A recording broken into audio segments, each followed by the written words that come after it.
600-pound Puma Indians. They were huge guys, and they wing walked you back to park the airplane.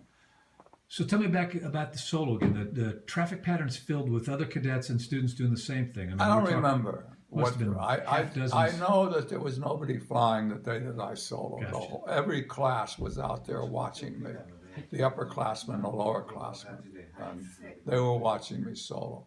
And I made a perfect 3-point landing, and playing ground loop. And the instructor, watching me land, sitting in a Jeep, saw the rubber or whatever it was that was holding the steering, the steerable tail wheel in place, come apart, break. And he came, don't worry, you know. And he picked this up and showed it to me. I'll bet you your heart stopped. Well, I was washed out. Yeah, in you my were done. heart, I was gone. Right. I was finished, and this is what I wanted to do. And so we got 60 or 70 hours in the Stearman, and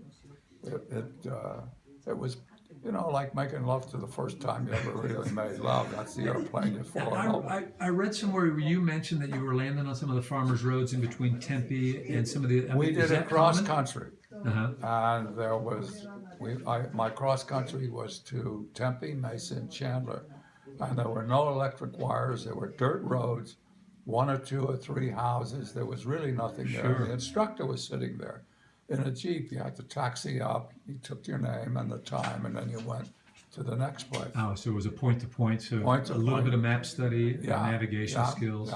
Yeah. All hands-on, with no radio, no nothing.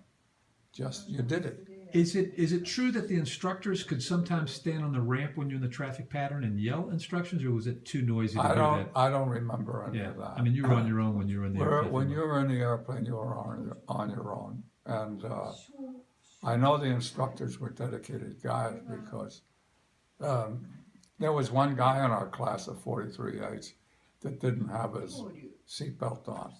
And the instructor turned the airplane out upside down. He fell out and he was washed out. He parachuted.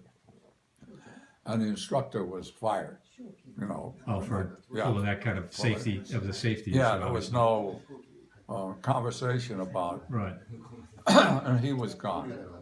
But